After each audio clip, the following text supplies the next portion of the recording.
Since Repair Clinic encourages you to perform repairs safely, a warning icon will appear when you should use caution.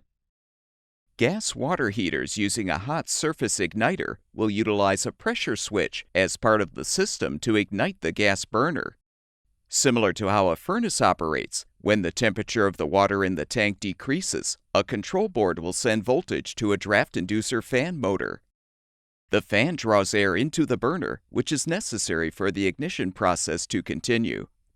Once the draft inducer motor reaches its maximum speed and there is sufficient airflow, the pressure switch closes, allowing the control board to send voltage to the hot surface igniter. The control board then energizes a solenoid on the gas valve, which allows gas to flow into the burner. The igniter ignites the gas, and the flame heats the water. A malfunctioning pressure switch may fail to close even with adequate airflow, stalling the ignition process. You can use a multimeter to determine if there is a continuous electrical path present in the pressure switch, provided the switch is connected to the water heater and the draft inducer fan motor is running. If the switch tests negative for electrical continuity, then it is defective and should be replaced. Pressure switches are usually unique to each gas water heater. You should enter the full model number of your water heater in our website search bar to find the specific pressure switch you need. Before you replace the switch, be sure to unplug the water heater's power cord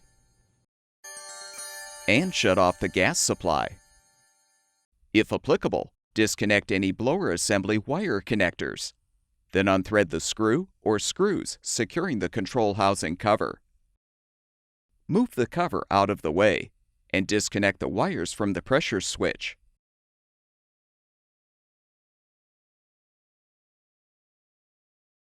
Detach the pressure hose. Now unthread the mounting screw or screws to release the old switch.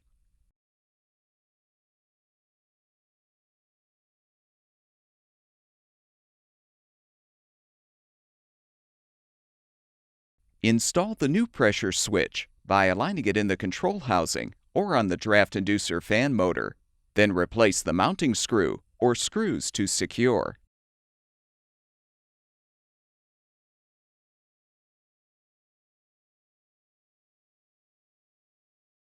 Attach the pressure hose to the new switch and connect the wires to the terminals.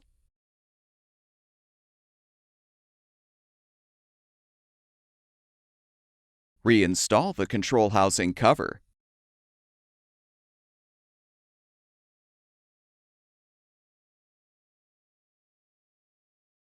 Reconnect any blower assembly wire connectors. With the repair completed, turn the gas supply back on, plug the power cord back in, and the water heater should be ready for use.